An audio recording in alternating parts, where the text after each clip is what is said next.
But since we're now about 4 or 5 days into this course, so now emptiness is going to be a larger part. We always go back to compassion again, to be sure we understand that they're strongly interconnected, very strongly interrelated. So we start with, wasn't that your question on the webinar? Did you ask the question in the webinar about what to start with? No, it wasn't you. No, there was a webinar. I thought, what's your name? Yeah. Pardon? Pafia? Did you ask that question in the webinar? Oh no, you weren't there. Okay. There was someone who asked this question. It's like, what comes first, compassion or emptiness? In the sense of, well, I guess there are two. Well, no. I think she specifically asked, what is it that you need to learn first? And my response was, well, compassion is easier for us to understand in general. So you would think first compassion and then emptiness. But His Holiness often starts with emptiness because of the 21st century background most people have, like modern education, like this kind of logic. It's not that hard to understand any longer with the kind of logical background we have. And he oftentimes feels it's better that way around. But in the end, I think whatever you start with, and it depends on the person, whatever, some find one helpful to explain one first and the other one second. But I think it's also important to alternate, go back and forth, and not lose sight of the fact that those two are very strongly interconnected. Actually, the topic we study here, that was chosen basically, I forget how it came about, how we chose this topic. It's not traditionally described, it's not a traditional topic in Tibetan Buddhism, not in that way, but in a slightly different way. So they don't say compassion and wisdom, they say the view of dependent arising and the conduct of non-violence. The view of dependent arising and the conduct of non-violence. So this is usually a topic that in the Tibetan tradition, His Holiness has mentioned this a lot. His Holiness definitely speaks a lot about dependent origination. And actually, and this is something Taylor also mentioned yesterday, to understand compassion, to be able to practice it effectively, more directly dependent origination is helpful. Emptiness. Versus emptiness. Yeah. I mean, emptiness is also helpful, but because it's so hard to understand, and with dependent origination, there are coarser levels we can all understand. The subtlest level is even harder than emptiness, but with emptiness, you don't have coarser and subtler. There's no coarser emptiness and subtler emptiness. Emptiness is emptiness, and that's difficult for us to understand because of our mind automatically, if not perceiving the opposite, but at the very least, the opposite appearing to the mind. Therefore, to understand, so if you just want to talk about Buddhism in general without mentioning emptiness much, and you want to get a good sense of why compassion and so forth are so important, then dependent origination is very helpful. Now here this course is also about emptiness, so I'd like to talk about emptiness first and dependent origination later on for the reasons I gave you yesterday. But anyway, that's besides what I'm trying to say. So actually the traditional topic in Buddhism is the view of dependent origination and the conduct of, or the behavior of non-violence. So they put it in Tibetan, they put it that way. Which is beautiful, it's really nice. For us, for our Western mind, it's already too wordy. So to say emptiness or to say compassion and emptiness, that is actually almost saying the same thing, with of course the emphasis being more on emptiness versus dependent origination. But yeah, that's a very important topic. And non-violence, what I like about the word non-violence, there are two ways to look at it. Non-violence in the literal sense of the word, to refrain from harming others, at the very least, but if we can, to benefit others. That's all part of non-violence. So ahimsa in Sanskrit, or tseme tsawameba, which means non-violence basically, or violence not existent, to literally translate it. But it means literally, yeah, so it means actually non-violence. So ahimsa, or non-violence, doesn't just mean to refrain from harming others, that should be the very least, but it goes as far as benefiting others. Of course, the topic we are studying here is more specific, compassion, and to have ahimsa, to have non-violence, well, it's of course the motivation is most important. To wish for others to be free from suffering, you won't create any suffering for them, and even more, you would even work towards achieving that, absolutely. Yeah, but just if you wondered, this is like emptiness and compassion, this is in a lot of Western contexts, these two words are used. I don't think there's like a specific topic the Tibetans would, but the one that is close to this particular topic we're learning here is Dawa Denchun Nan Chupa-tsewa Meva. So that's what it means, the view of dependent origination, the conduct of non-violence. Yeah. I just wanted to put it out there. It's not really important, but it's of course a cultural difference as well, how we approach the Dharma versus Tibetans traditionally do. Did someone just raise their hand? Thought I saw someone, right? No? What did I see? All right, great. So let's go back to emptiness, as we did yesterday. Okay. No, let me first examine you. What are the two techniques to generating compassion? Don't worry about the terminology. Closeness. Pardon? Closeness, okay. Developing closeness, that's okay, that's the goal. But what are the two techniques that lead you to that closeness? Depends on the past. Pardon? Depends on the past. Yeah, one technique relates to the past, the next relates to the present. What is it that relates to the past? So even if you don't know the terminology, what do you remember?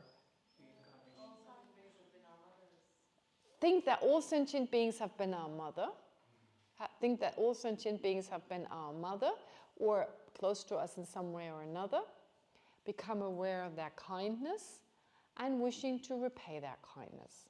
Yeah? So these are it's part of this technique we call the 6 causes and 1 effect. These are the first 3. We go into those. Yeah. So it's the first 3. Becoming aware that we've lived since beginning this time, and therefore everyone has at some point been our mother, or someone else really, really close to us.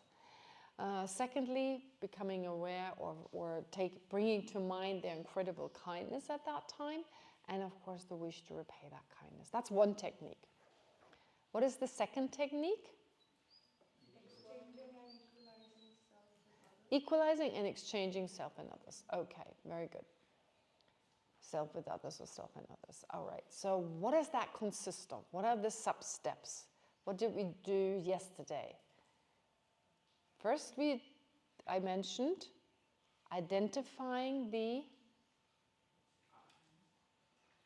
self-centered attitude. Identifying the self-centered attitude, and then understanding its harm, its disadvantages, its harm. Very good. Step number 2. Step number 3. Identifying the good qualities of cherishing others. Here they don't have a separate step of identifying cherishing others, because once you know cherishing yourself, you know what cherishing others, or self-centeredness, cherishing others going just the other way. And so you don't need to really identify it, but rather explain the qualities of cherishing others. Okay. So what are the qualities? So it's still based on the self-centered attitude in a certain way. So what do you want? You want to be happy? So what does cherishing others bring you? Happiness. Yeah? So understanding that the self-centered attitude is actually destroying that which it wants, which is happiness for the self. That which the self-centered attitude really wants can only be achieved if you cherish everyone else. Okay, so the qualities of cherishing others. And then the next step was self and others are equal. That was the next step. So we have to know, first of all, cherishing ourselves, exaggerating the importance of the self harms us. Cherishing others benefits us. And by the way, self and others are equal anyway. It's not even unrealistic to cherish everyone. It's unrealistic to only cherish ourselves at the expense of others. But it's not unrealistic to cherish everyone because self and others are equal. And I gave you 5 reasons why they're equal.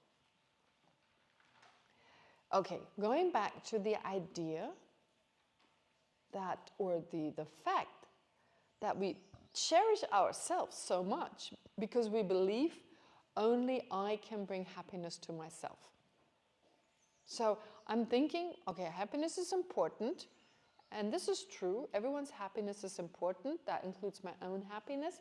But I am exaggerating myself or the importance of myself because there's a sense I'm the only one who can get that happiness. I'm the only one, right? I mean, I'm the only one responsible for my survival. I'm the only one responsible for getting a good education. I'm the only one who can practice the Dharma, right? All these views. So how can we come to understand that others are equally important in that process? So for instance, when it comes to survival, I have to eat food. Unless I were to eat the food, I wouldn't survive. Unless I wouldn't drink, I wouldn't survive. Unless I were going to look after my personal hygiene, making sure I don't contract some nasty bug or something, well, I wouldn't survive. So there's that sense, not only do I have this instinctive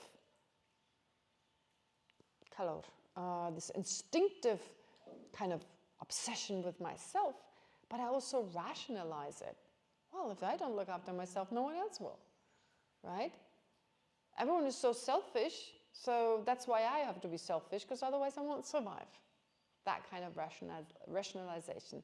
But especially when it comes to that rationalization, so the first type where we instinctively, innately look after ourselves or self-centered, well, that comes because of our innate fundamental misconception, and unless we remove that, the innate self-centeredness cannot easily be overcome. But there's also an intellectually acquired one. We rationalize.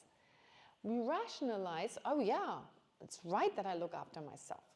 We don't feel embarrassed about it. We feel it's a necessity.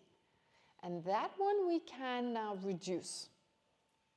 And in that way also reduce even the force of the innate one, by thinking self and I are equal. So I already gave you a hint in what direction we're going. What is the first step to understanding self and I are equal when it comes to survival? Pardon? Interdependent, interconnected, that we are interconnected. No, but just in specific, like, where does our food come from? Others. You remember Shubham?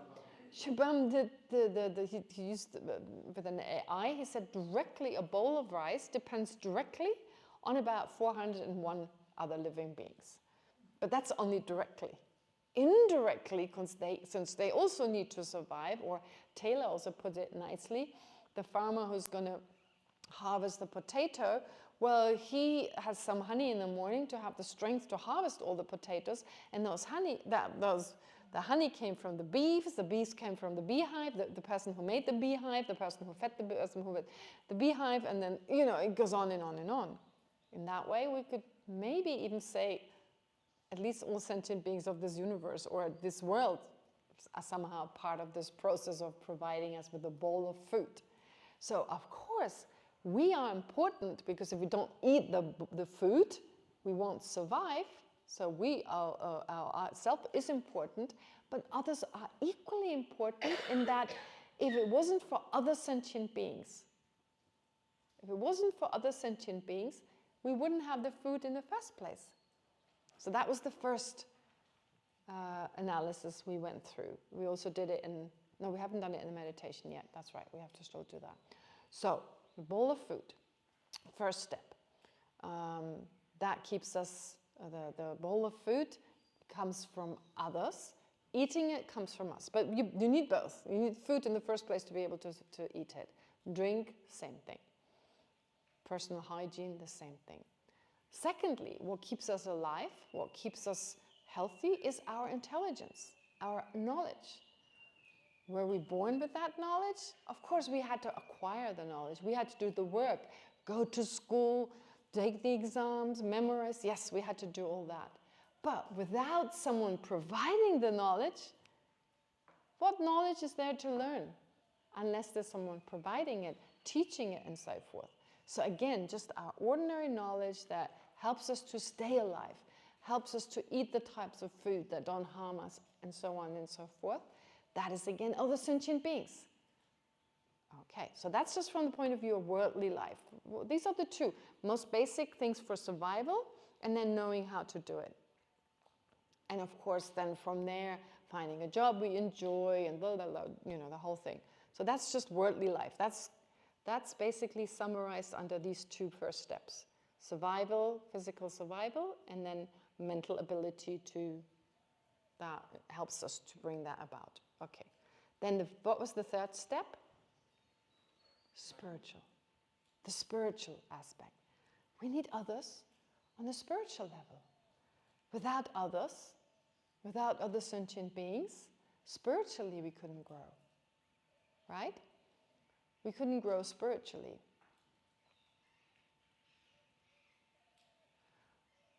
When did we do the meditation yesterday? In the afternoon or in the morning? We did it in the morning? Okay. So let's do this meditation in the afternoon, because then your husband also gets to, right? So I try to switch, because when it's in the morning, so we always do a meditation, and it doesn't matter, you're always here anyway. So let's do the meditation on just that I'm talking about. Sorry, I just disrupted that flow, but let's do it in the afternoon. First thing we get together, we meditate on this, okay? I try to now switch it so that there's always, and hopefully more as we go along, to have more meditation, of course, but still we need to cover quite a bit of ground.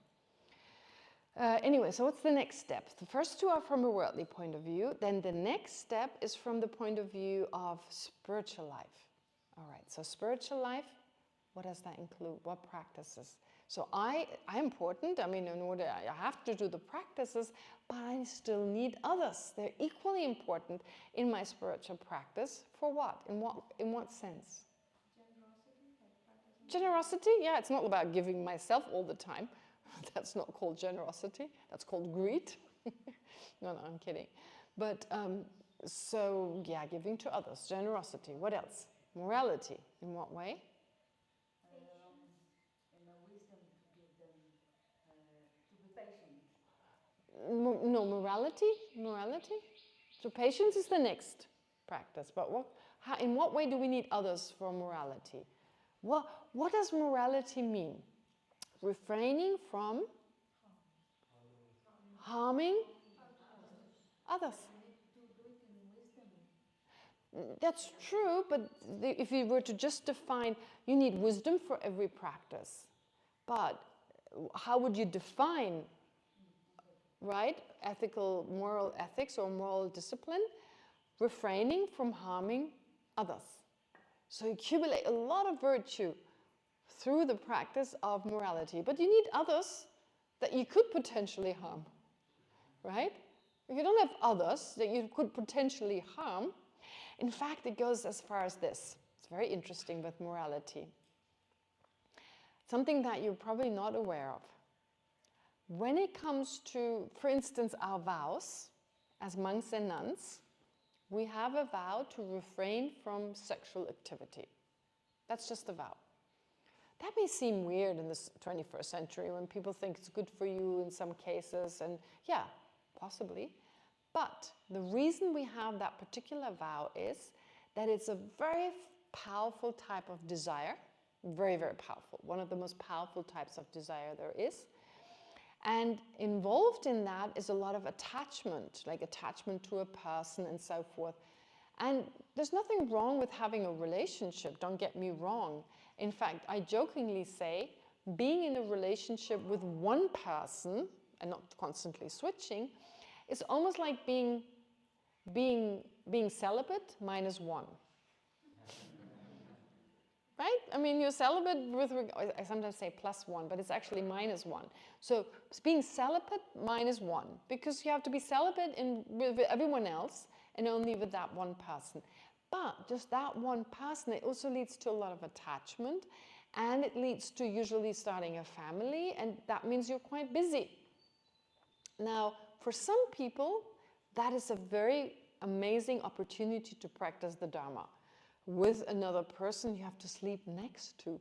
Having been a nun for so long, just the thought of someone sleeping next to me is like, ooh. That is just, if they snore and they move around, they're going to wake me up. I'm not used to it, in other words, right? So it's a practice in patience, you know, like not only do you have to deal with your own afflictions, you also have to deal with the afflictions of the other person. So a lot of opportunities to practice patience. Children, of course, the love and sacrifice, amazing. So for some people, they thrive in their practice being lay. But for others, including myself, having that time on my hand, not having my mind being obsessed over a husband and gives me more freedom. It's just an individual, personal thing. So you have to find what works better for you. It's not like saying, you know, you can't say one is better. It depends on the person. What is better for someone or not. Okay, of course, it is said that becoming a monk or nun, if you take the opportunity, there can be incredible virtue. And what is very important, why do we have monks and nuns? They keep the teachings alive. So it's not so much for your personal use, but we have the time to debate them, to like the Heart Sutra, there's no eye, no ear, no nose, huh?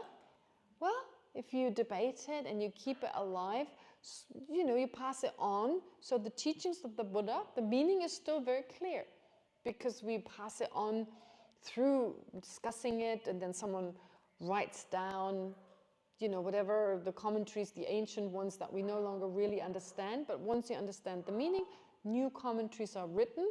So they decodify, they're like decodifiers of these old teachings that are written in a very ancient style that we no longer understand. So they're kept alive, in other words. And that's the job of monks and nuns. That's why they're so important.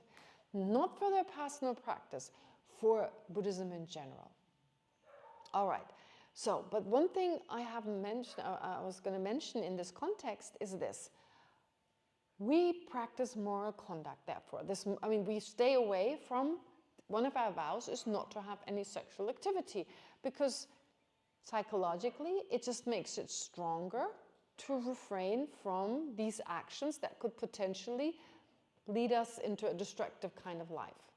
Doesn't mean that we have to be distracted, but in my case, I know I would have gotten distracted, so for me, this works personally really well. But I can only take the vow, first of all, if there are others to engage in sexual activity with, and if I have sexual desire. If for some reason, if I had a disease and I didn't have it, I couldn't become a nun.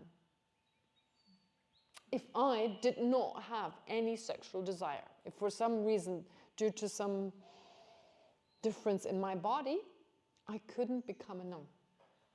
Could you become a Buddha? Sure. Yes. Of course.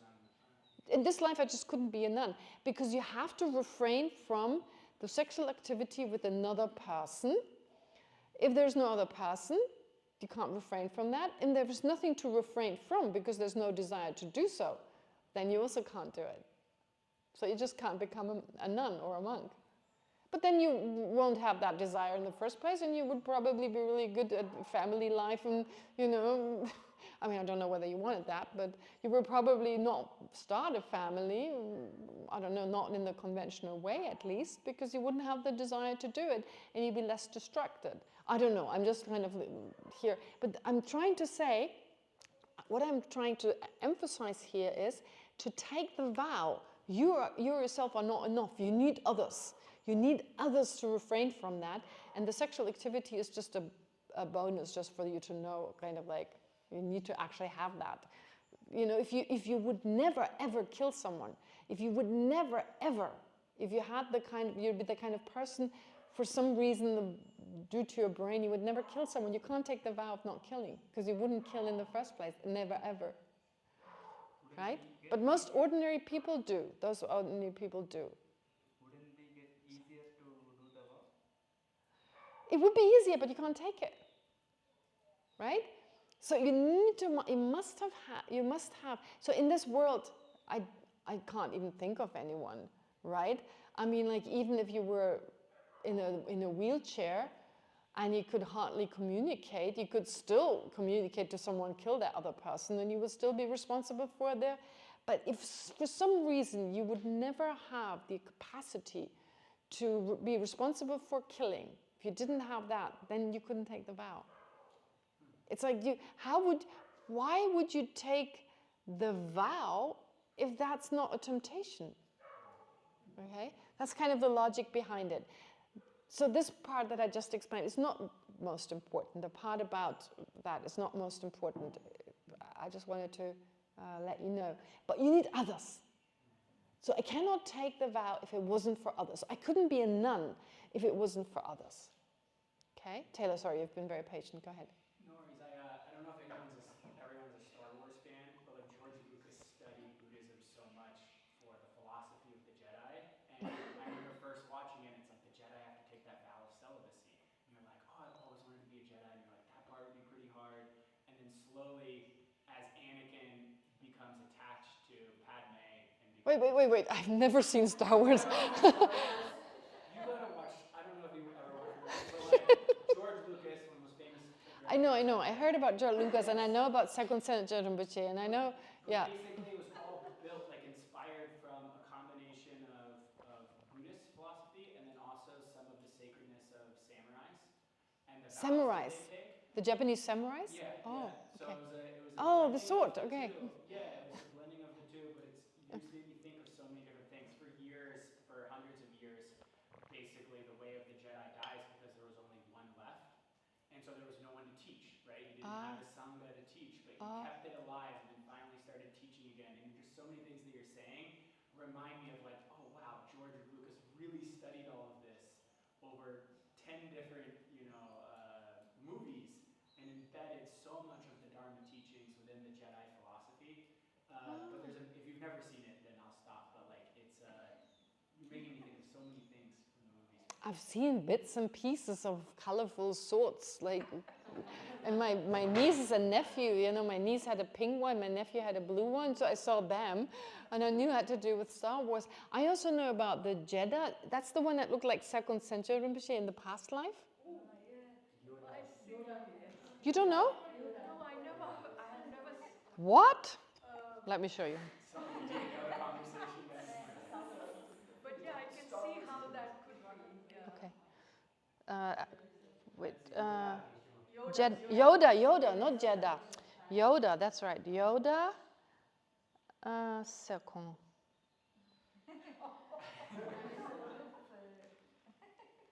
Oh, I have no internet. Just a sec. You need to see it. Oh, could the internet be... Do you have the password for the temple?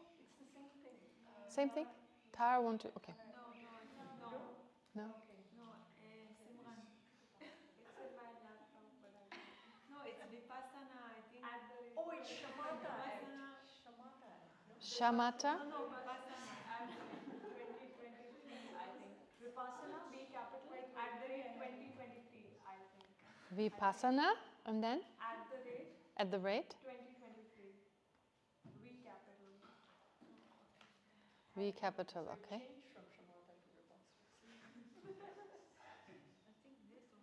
No.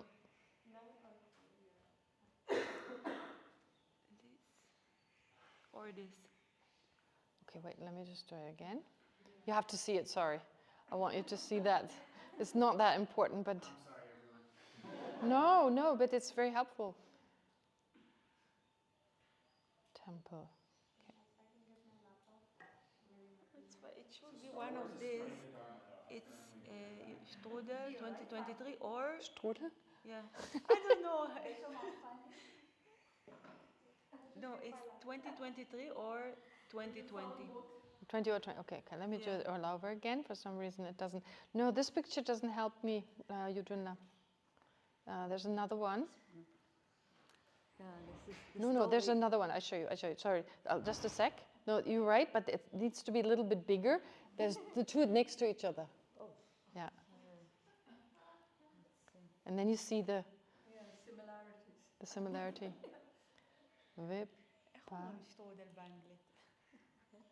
strudel at the rate of.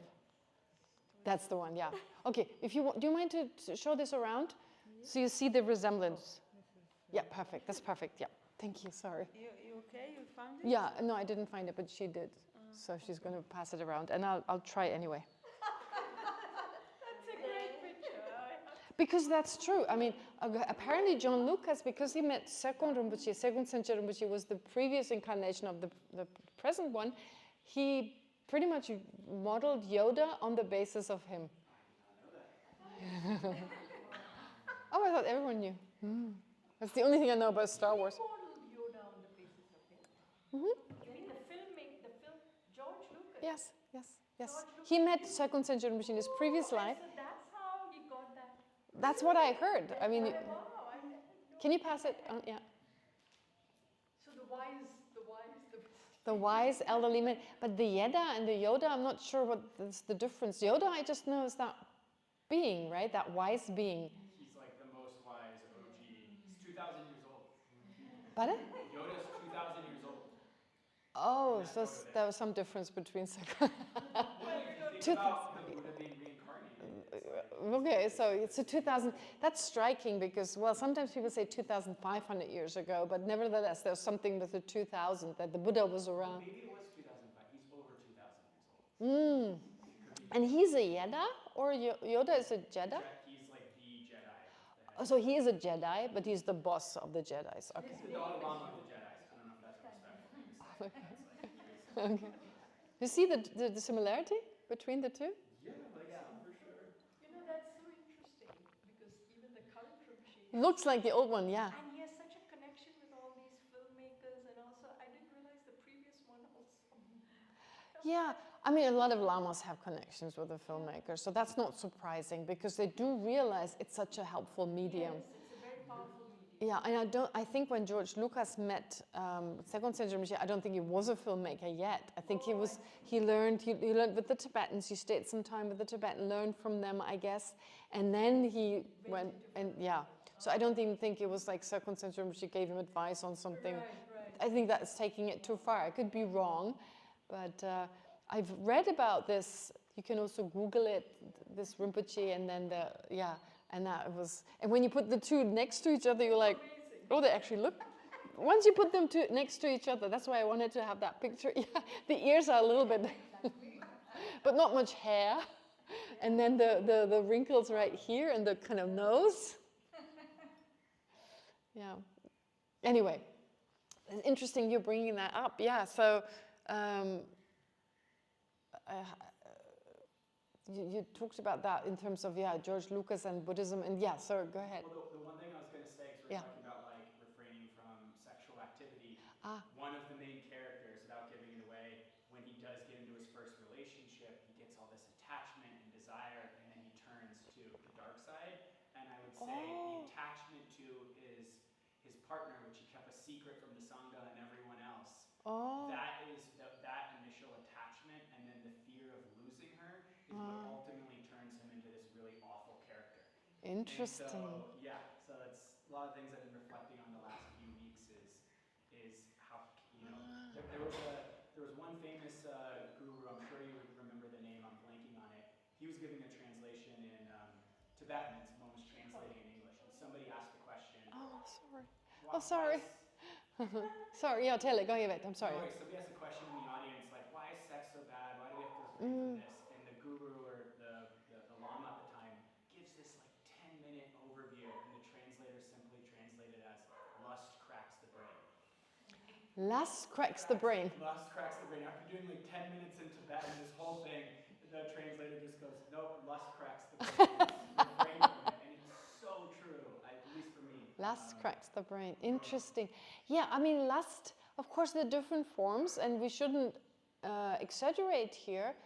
We shouldn't generalize here. Sorry, not exaggerate. Generalize here, but it can become, so strong that it becomes a problem. I mean, you see, like lust can, even if you're, what's the word? Even if you're, what are the scientists that go to space that are really clever? No. I mean, yes, no, but there's like the most clever people are the scientists. Start with an A. It's got to do with Astrophysicists? Are you talking the study of it or no? what is it usually like? It's not astrophysics. No, it's not that difficult. It's not Rocket science? Pardon? People just say it's not rocket science. Yeah, rocket science. That's it. Doesn't start with an A. There's a story about a rocket scientist. My apologies. I thought it started with an A. Yeah. So, we think we have the saying: rocket scientists are the most famous. They're the best. They're the most clever people. Okay. So, as he was saying, lust can crack the brain. In other words, can destroy even that. It destroys our understanding and wisdom. So there's this story. It happened in the U.S. There was a rocket scientist, a lady, who was apparently very, very good at what she did. And she had a partner. She had someone she was in love with. There was this incredible desire, this incredible attachment towards that person. And this person had an affair with someone else who lived at the opposite coast she was living, which means East Coast versus West Coast. So anyway, she decided to kill that person. And she was so determined to kill her. She put a gun into her, she organized a gun. And she now drove from one coast to the other. I forget which one it was, but a long drive. And she was so determined to kill this person, she put on some diapers so she didn't have to pee. And she set off. So, lust cracks the brain. You heard about this story? Yeah. And then she was arrested, they found out, and before she could kill the other person, they actually stopped her. I don't know, arrested, maybe she hadn't done anything yet, but they stopped her. They were able to stop her. But it was like this big news. There you have a rocket scientist. It's like, as the saying goes, wow, rocket scientist, this is not rocket science. It's one of the most difficult forms of science, and she could do it. But when it came to lust, she put on diapers. So she didn't have to pee. I mean, this is what lust makes us do, in other words. It cracks the brain. Exactly that. Exactly that. So there's nothing wrong with it. There's nothing wrong with it in and of itself. But there's the danger. It can go into such extremes. I mean, what do people kill each other over? Many times in the past, it was over, like one guy is jealous of the next. They don't kill the woman. Sometimes they kill the woman as well. But the guys fight with each other, or the women fight each other over a guy. And those fights, they become vicious. So you see the power of lust. It's a very powerful emotion, which if you know how to utilize it, can actually become very powerful even for spiritual practice. But that's a different area we don't need to get into. It's a very powerful energy.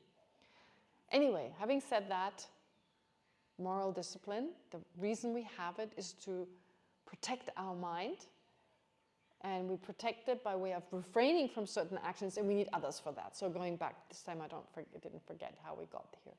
So we need others for spiritual practice. I repeat again, why are self and others equal?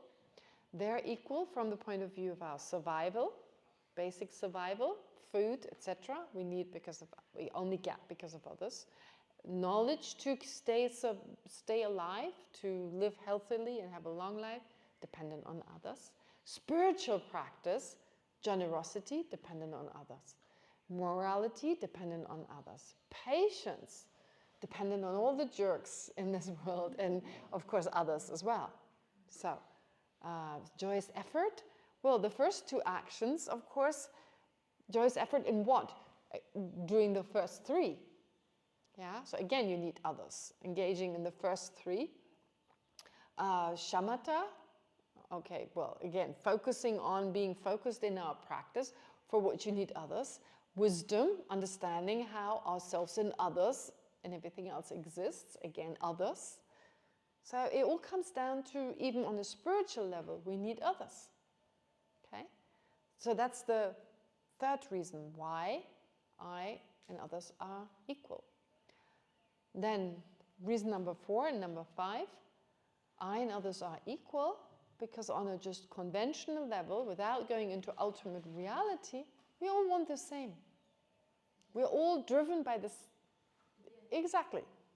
As Venerable Eugenia says, we all want to be happy, we want to be free from suffering. So the one thing we have in common, which is much deeper than our superficial likes and dislikes, religious affiliation, wealth, class, caste, and so forth, is what we want, what we really want, what we wish for. That we have in common. So equal in that sense. And then on an ultimate level, we're all equal in that I only exists in relation to others. I, right? Unless you have I, you don't have others. I versus others, long, short, I, others, here, there, dependent on each other. Furthermore, remember we talked about the I is usually attached, or is always attached to a sense of identity. I'm like this, I'm like that. But only in relation to others do I build up that identity. Where I see the opposite. Oh, I'm like that, I'm not like that. I'm A, I'm not B. Versus, like in comparison to another person. I'm not like this person, I'm different. So it's always, again, others. If we didn't have others to compare ourselves to, we couldn't have that sense of identity. If it was just us, we had nothing to compare it to.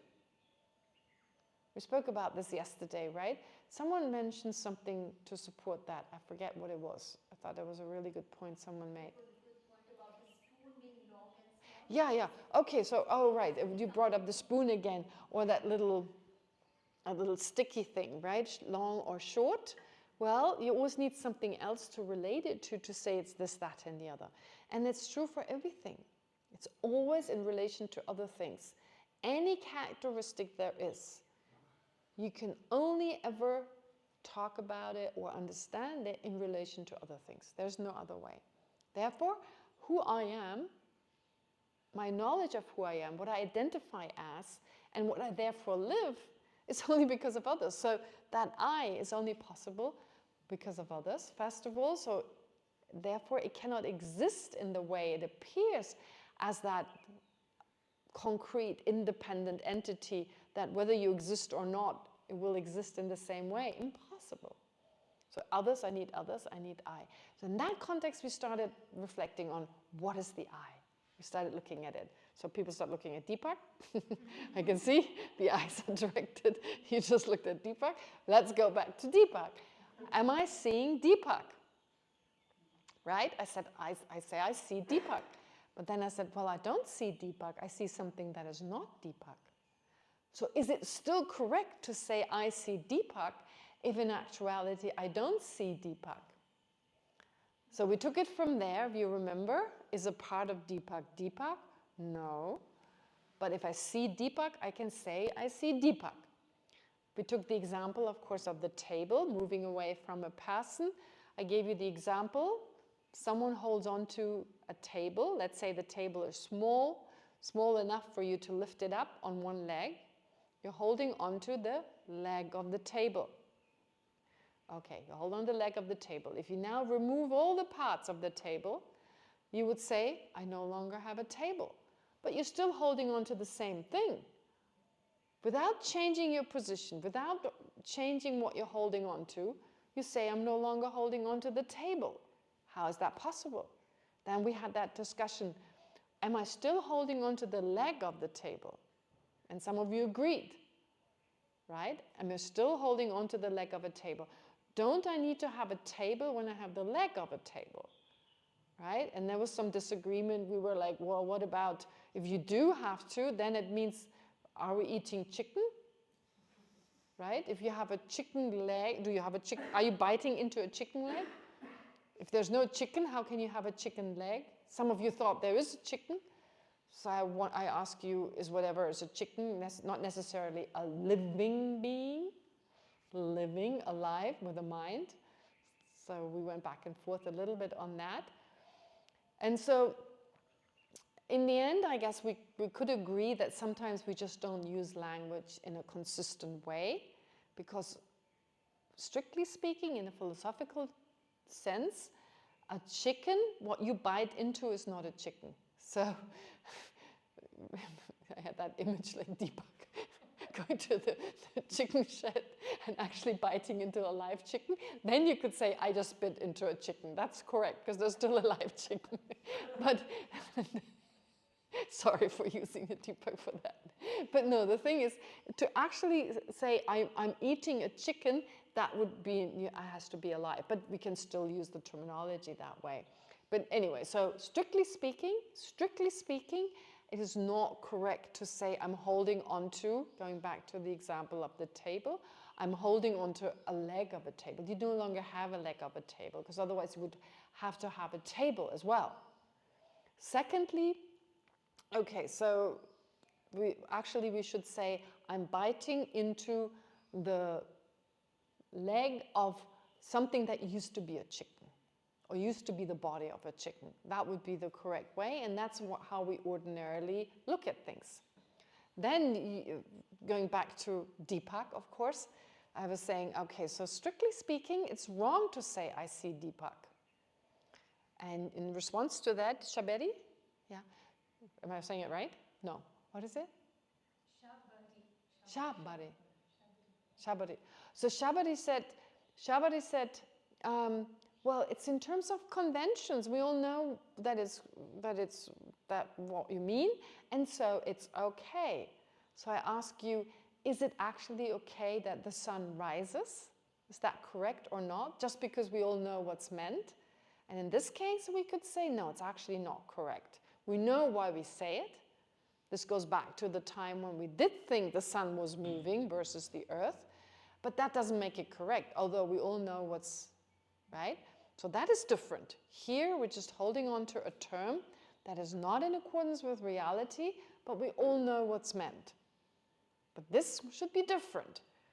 Is it incorrect really to say I see Deepak when what I'm seeing is not Deepak? Is it just like with the rising sun or not? And so we've agreed on it's not incorrect. Remember, we had that debate. So let's go back now. Sorry, Yudun, did you want to add something? No? Okay.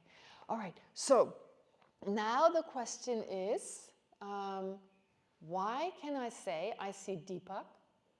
Why is that not incorrect? Or is it incorrect? You had discussion. You had the discussion group. So did you come to any kind of conclusion on that one?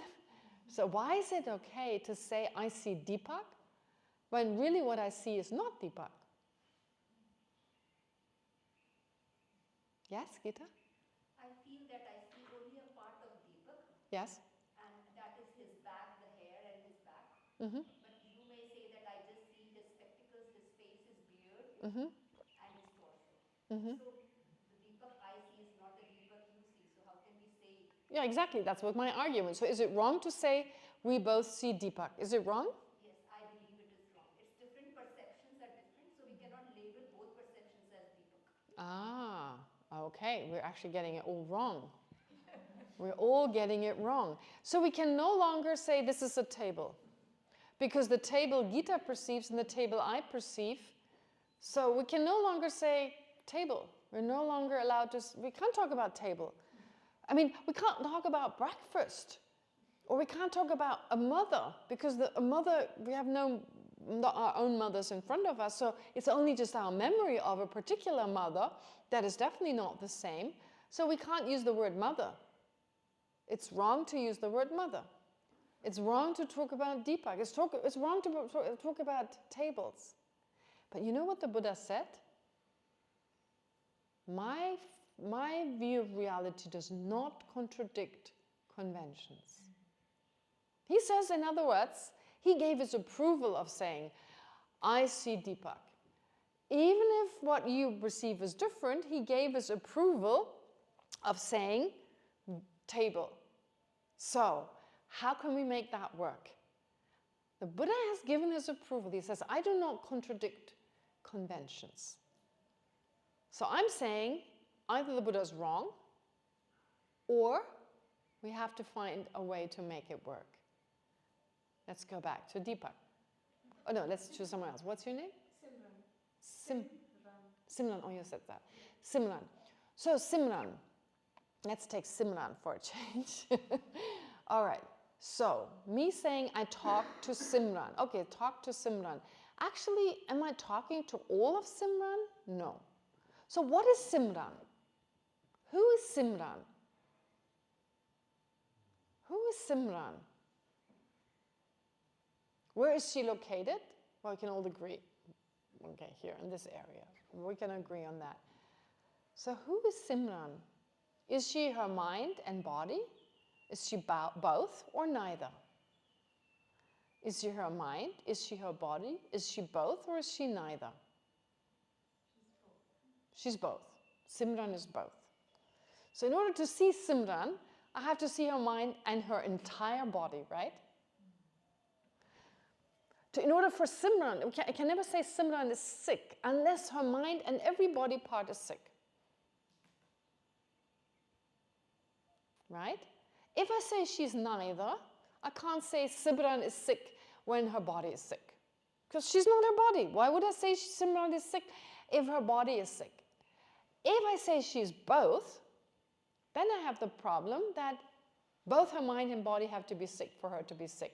Both her mind and body need to be seen in order for me to see her. So what is Simran? Both is not okay, neither isn't okay. Is Simran non-existent? That would be ludicrous. That would be mean. No lunch for you, you don't exist. Talking of lunch? Okay, yeah, I'm still. Does that make sense? So who's Simran? Please tell me, who's Simran? The way that I can think of is, like you said, just as the I also exists. First we try to negate the I, but then we establish that the I also exists. There is an existent I and there's an I that doesn't exist. There is an existent I, but it also exists in relation to others. That's why the emphasis on others. So I also exist, but also in relation to others. So how? Is it kind of saying, all sentient beings in the world, minus one, that's Simran? No, that doesn't how it works. No, it doesn't work like that. You can say, yes, you're absolutely right, you exist in relation to others, but it would be very difficult to explain who Simran is in relation to others. How do you explain that? So mention everyone that exists that is not Simran, and say, whatever is not those, whatever you're left with is Simran. I don't know further. I mean, so focusing on others to explain who Simran is makes it too complicated. To focus on who Simran is, I have to focus on what I associate as her components, right? And her components are your mind, your body. And of course, your mind has many, many different parts, and your body has many, many different parts. So if we decide that Simran is her mind and body, she must be every single part of her body and every single part of her mind. Don't we end up with a lot of Simrans here? Isn't that just... Yeah, just playing with words? No, Oh. what you said yesterday about a loose use of language, that we using language in an inaccurate way. So when I say Simran is sick, I don't mean that every part of her body and every part of her mind is sick. Okay, that takes me back to saying, is it just as wrong, therefore, as saying the sun rises? And we already established that the sun rises, that's based on a misperception, and so we know what it means, okay, but literally it's wrong. But are you saying it's literally wrong to say Simran is sick? Is it literally wrong to say Simran is sick? Is it literally wrong? Are we just wrong? But we just heard, and I don't want to quote the Buddha as saying it proves it, but before we get to understanding why the Buddha is actually, like this is correct what the Buddha said, maybe just to try and make it work. The Buddha said this is not wrong. The Buddha said this is not wrong. This is not a matter of inconsistency. As in the case of saying I eat chicken when there's no longer a chicken body, there's just a leg, or chicken leg, there's only a leg, or sun rises. That's not incorrect. It's actually correct. But how, therefore, exists Simran? If that is correct, how does Simran exist, therefore? How does she exist? She's not her parts. She's none of the parts. She's not all of the parts. Because if I were to say all of the parts, then everything I say about Simran has to be true for all of her parts. Which again is ludicrous to say she's sick. You know, if her belly is sick, I can no longer say, then I can no longer say. If she's all of her parts, then I can no longer say Simran is sick. So it could not be. You see, this is when, if I were to say Deepak or Simran or anyone else, if it was incorrect to say that when her belly is sick, she is sick, that could only be because she is all of her parts. But she isn't. She isn't all of her parts. So how does she exist? How does she exist? How do you? This is not so much about Simran. It's about when I say, look at yourself. Think like, when I think I'm writing a letter, when actually what's writing the letter is not the I. I feel hurt, when actually what feels hurt is something that is not the I. A mind, a part of the body, okay, depending on the nature of the injury. If it's a physical injury, let's say you hit my arm and the pain remains for some time, I say I'm hurting. But what is hurting is this part of the body. If you verbally insult me, then of course physically I won't experience pain, at least not as a direct consequence of your words. I could be so obsessive that I eventually get like, I don't know, heartburn or something. But no, the hurt, directly my mind is hurt. I feel hurt. But again, how am I hurt? Think of yourself. Do you feel hurt? Absolutely. Stay with that experience. Stay with that experience, maybe a memory or just visualize it from experience. Feel yourself after someone insulted you. Whatever these words mean, the insult for one person is not the insult for another. Choose whichever words would insult, which would cause the greatest insult to yourself. Think about these words and feel the hurt. So, your mind is hurt, no doubt. What is that I that is hurt? If that I didn't feel hurt, if there was only the mind, we wouldn't do anything. If there was only a mind that is hurt, we wouldn't do anything. But there is an I that is hurt. That's most important. There's an I that it feels hurt. There's an I that feels hurt because you hit my arm. Or when you get too close to my space, my personal space, someone encroaches on my space. It's not about the body, it's not about the body, it's not about the mind, it's about the I. How does that exist? Think. Independence to its parts. Okay, I get that. Independence on its parts. But that's not enough. That's not enough. Where is that I? What is that I? It's lunchtime. Think about it. Right? Think about it. Is it something my mind projecting something to make sense of what I see outside? Is it my mind is protecting? So that's almost like my mind just creates something that isn't there. But we've already established the I exists. So that would contradict that. What's your name? Balaji. Balaji, okay, Balaji. Ah, this is great. I need to use all the Indians. I can remember your names. Only if I say Balaji, Simran, then I remember. I'm not so familiar. Some names, Deepak is very easy, because I know someone else called Deepak. Balaji. Okay, so Balaji, what Balaji is saying would contradict the fact that the self does exist. So it's an interesting notion. However, it contradicts the fact that Balaji exists. So just a creation to protect my mind and body, no, Creation, because creation means it's not actually there. My mind just made it up. Yes. Yeah. No, that's wrong. The same way the color doesn't exist. It's just the light way. The color exists. Blue exists. Not in the way it appears, Yeah. but it exists. Blue exists. It's not just creation, not just create. You know, when we say create, what do you mean with creation? The mind makes it up, creates a story. I created a story of flying cows. That doesn't exist. So that is not what we're saying. We're saying it exists.